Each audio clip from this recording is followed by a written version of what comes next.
오늘은 세례의 삶, 감사의 삶이란 제목으로 주의 말씀 증거하겠습니다.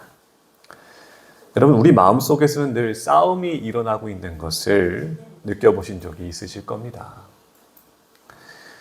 하고 싶은 마음, 그리고 해야만 하는 마음, 숨김없이 드러나는 내 욕망과 그것을 거부하고 있는 내 양심이, 솟구치는 감정과 이성 사이에서 늘 끝없이 충돌이 내 마음속에서 일어납니다.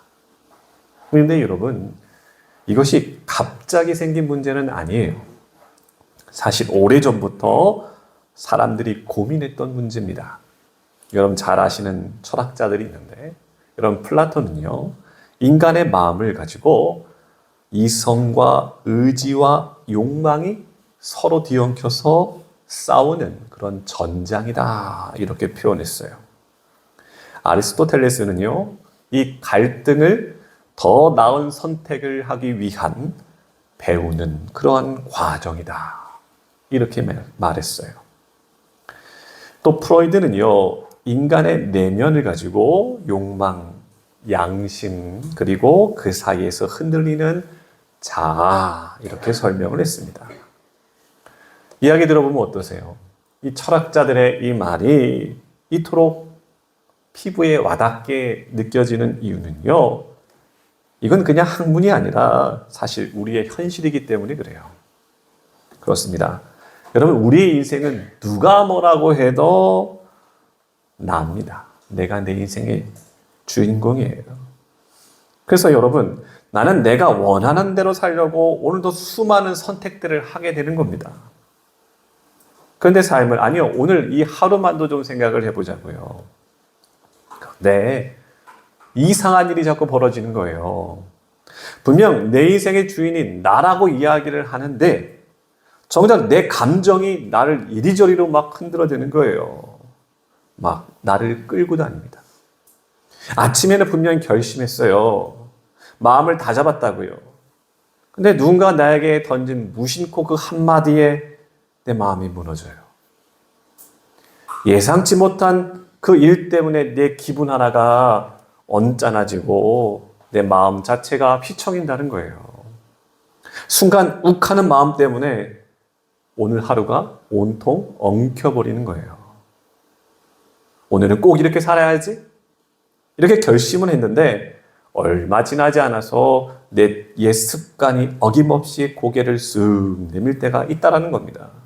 그렇습니다. 여러분, 내가 선택한 것 같은데 가만히 생각을 해보면 여전히 내 습관이 나를 끌고 가고 있네요. 내 깊은 상처가 나를 끌고 가고 있어요. 내 감정이 내 인생의 운전대를 꽉 잡고 놓아주질 않아요. 내 욕망이 나를 온통 조종하고 있는 것 같습니다. 여러분, 그때 어떤 감정을 느낍니까? 나는 왜 이것밖에 되지 못할까? 나는 왜 이렇게 이 내 마음 하나를 다스리지는 못할까? 여러분, 이런 무력감이 우리에게 찾아와요. 자신에게 지속적으로 실망하게 됩니다. 그리고 어떻게 돼요? 그 결과 좌절하게 되잖아요. 여러분, 왜 그럴까요? 우리는 결국요, 나라고 하는 내 힘만으로만 살아보려고 하기 때문에 그렇다는 거예요. 내 감정도요, 내가 좀 꽉 붙잡아 보려고 해요. 내 마음도요, 내가 좀 바꿔보려고 노력을 해요. 내 삶을요, 내 의지대로 끌어가 보려고 하는 거예요. 근데 결국 내가 나 자신을 이기지 못해가지고, 여러분, 그럴 때마다 내 자신에게 아휴, 이렇게 한숨을 쉬잖아요. 자책하잖아요. 그럴수록 내 자신이 너무나 초라해 보이게 되는 것입니다. 근데 여러분, 구원받은 성도들은요, 그들의 삶은요, 그 좌절, 그 부끄러움에서 끝나는 삶이 아닌 거예요. 오히려 바로 그 자리에서부터 복음의 시작이 활짝 열려지게 되는 겁니다.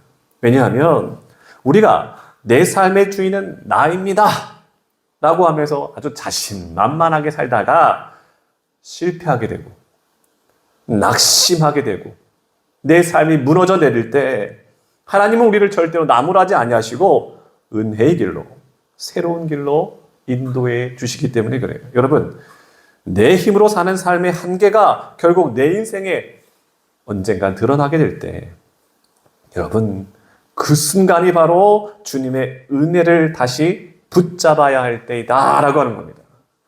그래서 오늘 본문의 시작이 이렇게 시작돼요. 띄워드렸는데 우리 같이 함께 읽어보겠습니다. 시작! 내가 그리스도와 함께 십자가에 못 박혔나니. 아멘. 왜 이 서두를 띄워드렸을까요? 좀 표시해놨는데 혹시 색깔 들어가 있나요? 아, 그렇죠. 무엇이 칠해져 있어요? 네. 눈치채신 분들은 설교를 아주 잘 들으신 분입니다. 그렇죠? 십자가에 함께 못 박혔다라고 하는 거는요, 함께라고 하는, 쉰네라고 하는 단어가 계속 들어가요. 11월 첫째 주에 로마서 6장에서 우리가 보았고, 지난주에 골로새서 2장에 배웠던 그 단어에 동일한 단어예요. 계속해서 무엇과 함께 가요? 이 세례. 이 세례와 함께 동일하게 등장하는 단어예요. 그래서 성경이 동일한 흐름으로 이야기하는 거예요. 무엇이냐? 세례는 그리스도와 함께 뭐 하는 거예요? 묻힌다는 거예요. 함께 죽은 사건. 그리스도와 함께 죽는 사건이 세례다라고 하는 겁니다. 그러니까 여러분, 세례라고 하는 것이요, 단순히 내가 물에 한번 적시는 의식이 아니라는 거예요. 세례는 죽음의 선언이다라고 하는 겁니다. 이제 나는 내 마음대로 살던 옛사람은 죽었습니다.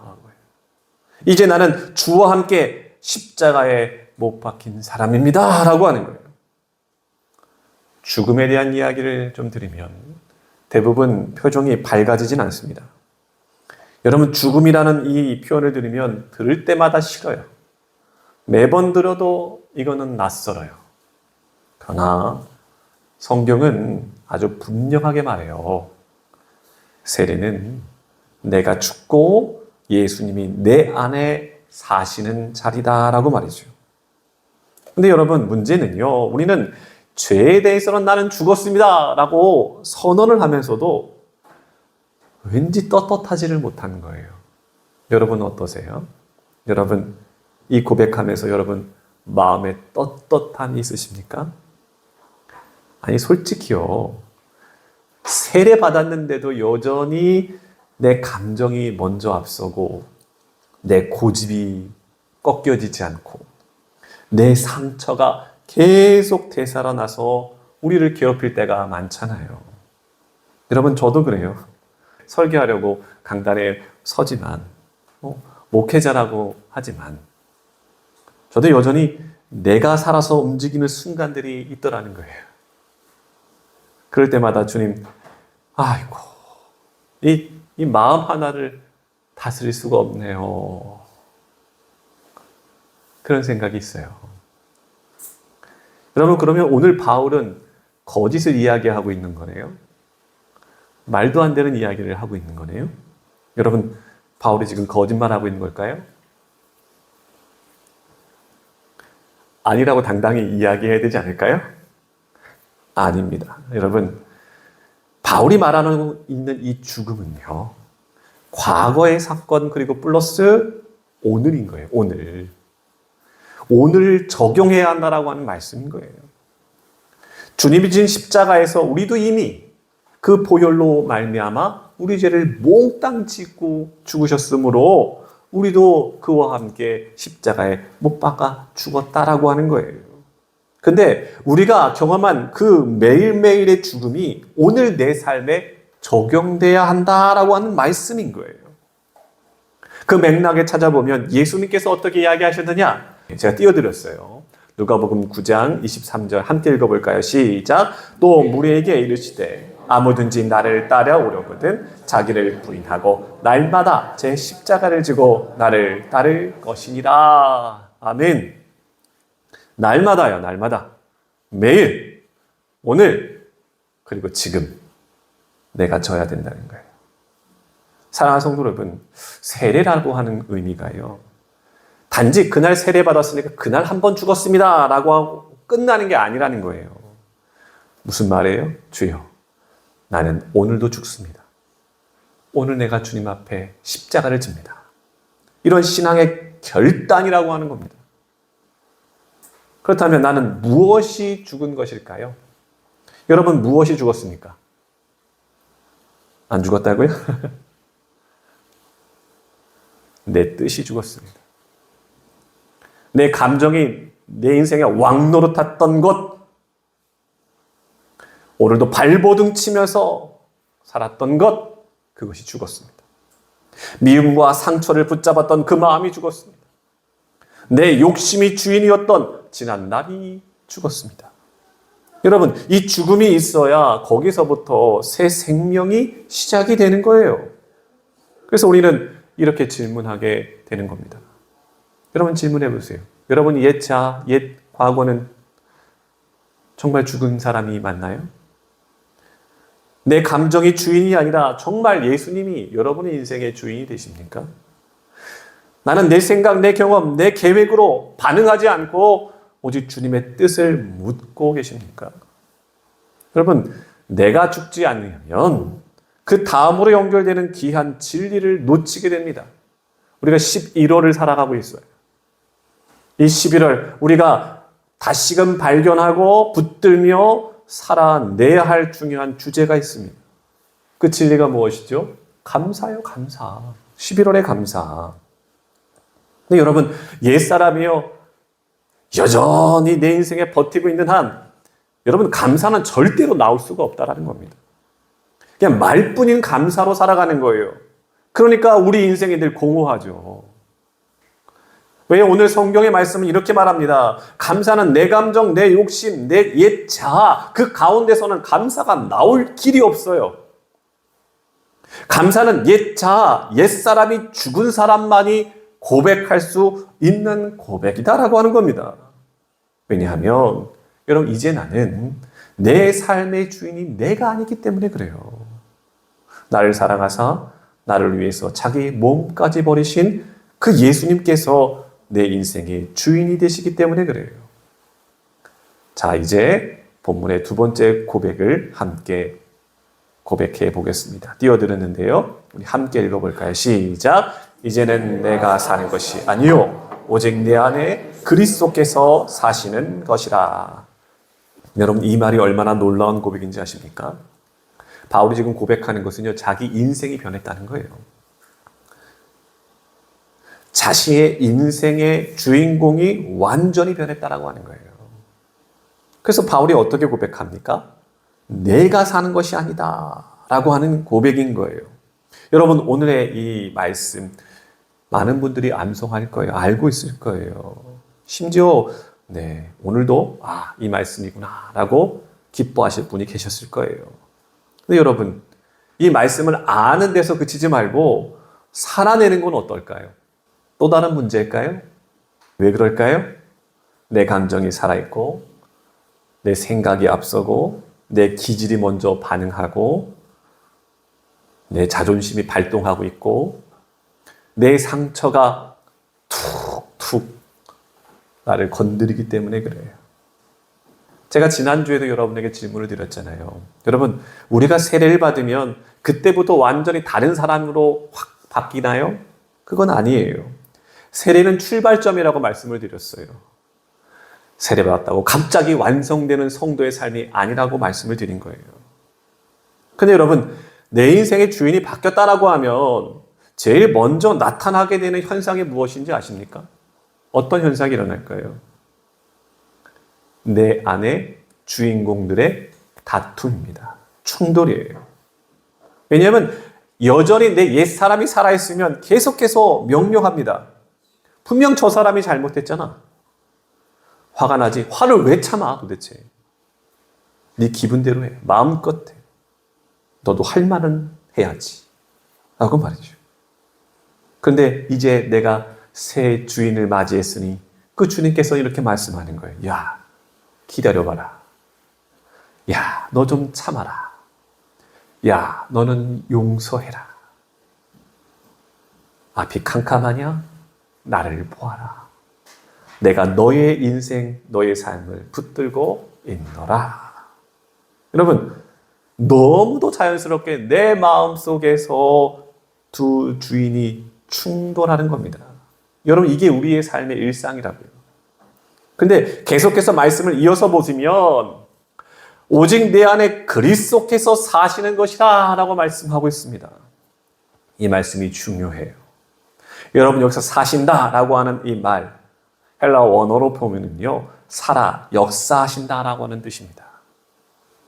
제가 여기까지 말씀을 드렸는데 여기까지는 따라오셔야 돼요. 이 두 주인이 내 마음에서 충돌한다고 그랬어요. 그러면 충돌하도록 주님께서는 그냥 놔두시느냐? 그렇지 않는다는 거예요. 주님이 내 안에서 그냥 계시기만, 머물러 계시기만 하는 게 아니는 거예요. 그 주님은 내 인생에 말씀하십니다. 인도하십니다. 붙들어 주십니다. 막아주십니다. 그러므로 주님께서 내 안에 사신다라고 한다면 내 삶의 자리에서는 분명한 증거가 있으니 뭐예요? 말씀 앞에 자꾸 순종하기를 원하는 거예요. 기도의 자리가 있어요. 그 자리가 내가 있어야 될 자리임을 알고 그 자리로 나아가게 되는 거예요. 이제 내 방식이 아닙니다. 주님의 방식을 선택하려고 하는 내 안에 갈등이 생기게 된다는 거예요. 상대방을 좀 이해해 보려고 하는 그 마음의 움직임이 내 안에 있게 되어지는 겁니다. 여러분, 미워했던 내 마음들이 조금씩 풀려지는 경험을 하게 되는 겁니다. 분명 용서하고 싶지 않은데 이제는 용서가 되어지는 은혜를 경험하는 겁니다. 여러분, 이 모든 것이요, 내가 사는 것이 아닌 거예요. 그리스도께서 내 안에 사시는 증거가 바로 이것입니다. 그러니까요, 이건 억지로 되는 게 아니라고요. 성령께서 하시는 거예요. 성령께서. 그러니까 바울의 고백을 들으세요. 똑똑히 들으세요. 나는 죽었다라고 하는 거예요. 나는 죽었어. 이제는 내가 사는 것이 아니야. 오직 내 안에 그리스도께서 사신다. 여러분, 만약 내가 오로지 나로만 살아간다면요, 내가 감사하고 싶어도요, 내 인생에 감사의 조건이 없는 한 감사는 내 안에서 절대로 고백되지 못하는 거예요. 하지만 예수님께서 내 안에 사신다라고 한다면 감사는 너무 자연스러운 성도들의 고백이라는 겁니다. 내 마음의 시작이 이미 감사로부터 시작하고 있다는 거예요. 내가 원하지 않는 그 상황 가운데 그리하지 아니하실지라도 하나님의 손길이 자꾸 보이는 거예요. 사람들이 보기에는요, 에게 감사할 거 요만큼밖에 없네 라고 할지라도 주님 감사합니다. 주님 감사합니다. 이게 나오는 거예요. 어려움 속에서도 주님 나를 인도하신다라고 하는 믿음이 그를 붙잡아 준다는 겁니다. 왜요? 감사는 노력이 아니에요. 결과예요. 성령 충만한 결과예요. 내가 사는 게 아니라 예수님이 사시기 때문에 내 안에 감사가 흘러나오는 거예요. 포르투갈의 유명한 작가인데요. 주제 사라마구라고 하는 그런 작가입니다. 아주 유명한 노벨 문학상을 수상한 그런 작품이에요. 예수의 제2복음이라는 책입니다. 어디까지나 소설이에요. 근데 그 내용이 너무 은혜가 되더라고요. 그래서 여러분들께 꼭 좀 소개를 하고 싶었어요. 내용이 이렇습니다. 어느 날 예수님께서 나사렛이라고 하는 곳에 방문하시게 됐어요. 근데 밤이 된 거예요. 하루를 유숙하게 되셨는데 저 높은 곳을 보니까 불이 환하게 켜져 있는 겁니다. 가서 예수님께 다가가셔서 똑똑똑 노크를 했더니 거기서 요염하게 생긴 한 여인이 나오게 됩니다. 막달라 마리아였어요. 마리아가 보니까요, 도저히 이런 데 오실 분이 아니에요. 그래서 마리아가 물었대요. 선생님, 혹시 이곳이 무엇을 하는 곳인지 아시나요? 여기는 창녀집이에요. 그러자 예수님께서 그래요? 어때서요? 하시면서 그냥 밀고 들어가셨대요. 한참을 마리아와 이런저런 이야기를 나누셨어요. 그리고 그 다음날 길을 가셨어요. 그리고 시간이 오래 흘렀습니다.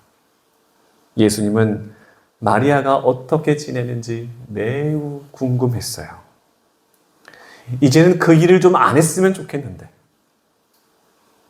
마리아가 그 직업을 바꿨을까? 이번에는 일부러 그 가정을 찾아가서 문을 두드리셨어요. 그리고 마리아야, 요즘 장사는 잘 되냐? 그녀가 상처받을까 봐 마리아야, 요즘 밥은 잘 먹고 다니냐? 이 말을 들은 마리아가 모를 리가 없잖아요. 예수님의 마음을. 눈물을 흘리며 이렇게 대답했다고 합니다. 선생님, 여자는요, 존경하는 분을 만나면 옛날처럼 살 수가 없답니다. 선생님, 여자는요, 정말 사랑하는 사람을 만나면 다시는 더럽게 살 수가 없답니다. 예수님 말씀하십니다. 너는 나를 따라라. 이 여인의 인생이 바뀝니다. 예수님께 자신의 생애를 바칩니다. 여러분 한번 생각해 보세요.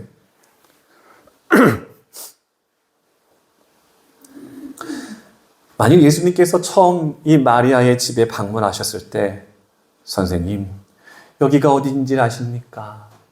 창녀집입니다. 아이고, 더러운 곳이구나. 내가 사람 잘못 봤네. 사람답게 살아!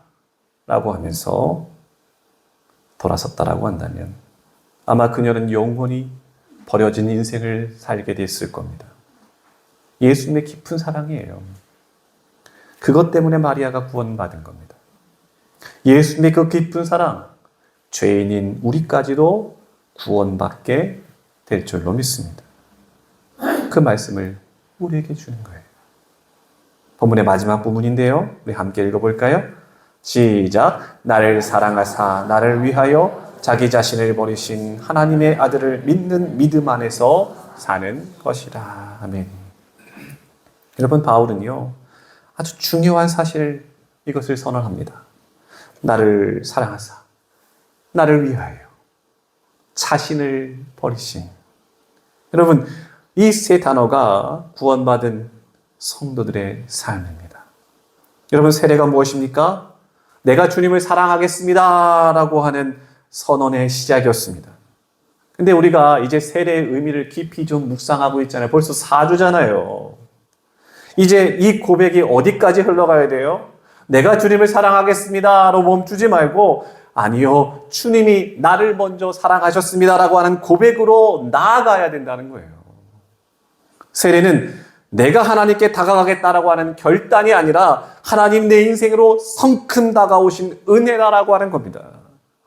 내가 결단한 게 아니라 하나님이 먼저 나를 붙잡아 주신 은혜인 거예요. 여러분, 그 사랑을 아는 사람만이 감사하게 되는 거예요. 이 진리가 오늘 우리가 좀 깨달았으면 하는 그런 감사입니다. 그러니까 여러분, 감사는요, 내가 억지로 쥐어짜내는 게 아니라는 거예요.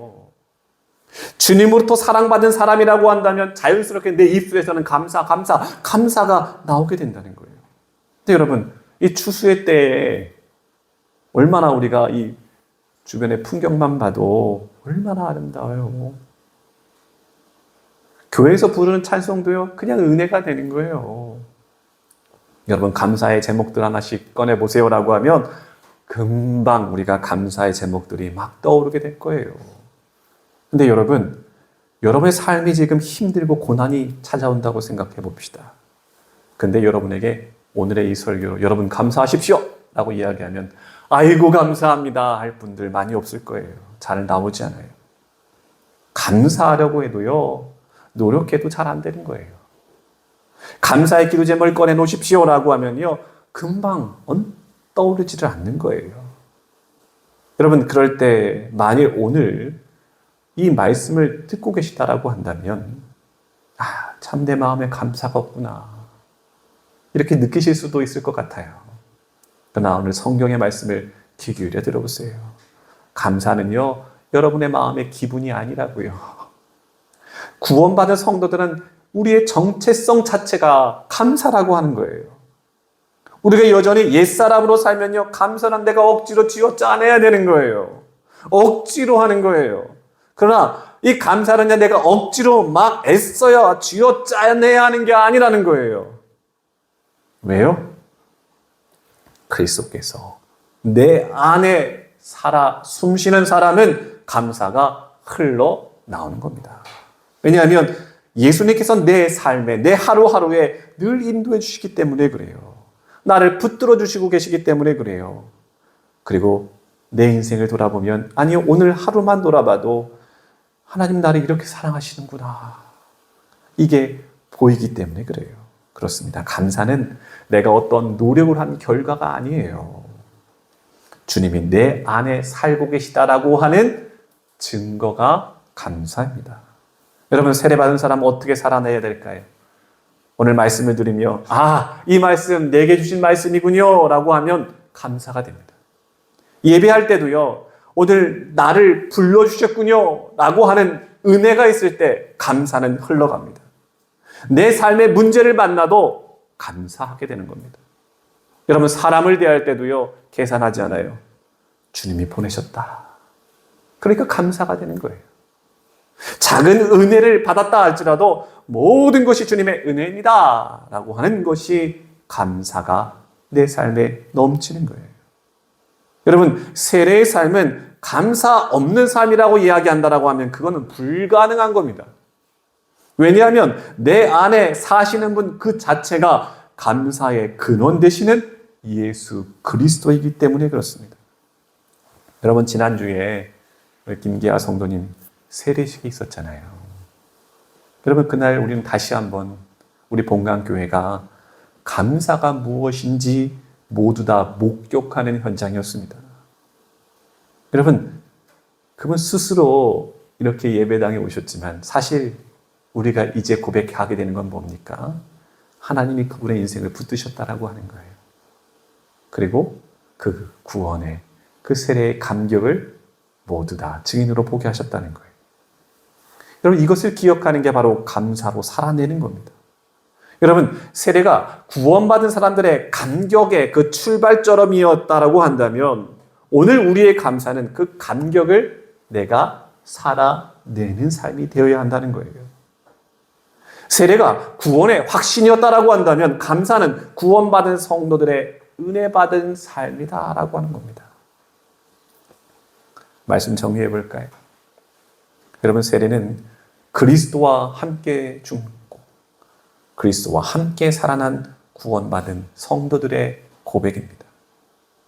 여러분, 이제라도 다시금 내 감정이 내 하루를 이끌어가고 있다라고 한다면, 내 기분이 내 인생을 주장하려고 하고 있다라고 한다면 고백합시다. 나는 죽었다. 그리고 내 안에 예수님 살아계시다. 여러분, 이 고백을 함께 하게 되시길 바랍니다. 여러분, 지난주에 김기아 성도님 세례식을 우리가 기뻐하며 떠올려 보시기 바랍니다. 그분 스스로 온 게 아니에요. 하나님이 붙드셨고 하나님이 인도하셨고 결국 은혜의 자리까지 그분의 인생을 인도하신 겁니다. 우리도 그런 고백이 있었으면 좋겠어요. 내가 노력한 게 아니에요. 내가 결단한 게 아니에요. 내 힘과 내 의지가 아니라 하나님이 먼저 나를 사랑하셨어. 나를 불쌍히 여기시고 나를 사랑하셨어. 나를 은혜 받는 이 자리로 초청해 주시고 불러주셨습니다. 사랑하는 성도 여러분, 바라기는 우리의 인생을 좀 뒤돌아 봤을 때 자신의 업적을 떠올려 보면서 여러분 뿌듯해하지 마시고 주님께서 인도하신 그 은혜를 돌아보면서 감사할 수 있게 되기를 바랍니다. 내가 한 게 아니고 내가 이룬 것도 아니고 주님의 사랑이며 주님의 은혜입니다 라고 말이죠. 사랑하는 성도 여러분, 우리가 살아가는 이 하루, 이 순간이 사실 전부는 주님의 은혜인 겁니다. 여러분에게 시 한 편을 좀 소개하고 싶었습니다. 나태주. 세상에 그대를 만난 건 내게 얼마나 행운이었나. 그대 생각 내게 머물므로 나의 세상은 빛나는 세상이 됩니다. 많고 많은 세상 사람 중에 그대 한 사람. 이제는 내 가슴에 별이 된 사람. 그대 생각 내게 머물므로 나의 세상은 따뜻한 세상이 됩니다. 여러분 어떻습니까? 여러분 주님이 우리 안에 머물면 우리의 세상은 따뜻해집니다. 주님이 우리 안에 사시면 감사는 저절로 흐르게 됩니다. 여러분 이제 우리가 이렇게 고백하게 되기를 원해요. 주님, 내 안에 머물러 주세요. 주님, 내 삶의 주인이 되어 주세요. 주여, 이제는 감사로 살겠습니다. 라고 말했죠. 우리 옆 사람과 이렇게 인사하고 예배를 마치고자 합니다. 저 띄워드렸어요. 세례의 삶을 감사로 살아냅시다. 라고 말이죠. 준비되셨나요? 자, 정돈하시고 잠을 좀 깨시고 같이 한번 자 인사하겠습니다. 시작. 세례의 삶을 감사로 살아냅시다. 아멘. 할렐루야. 기도하겠습니다. 사랑하는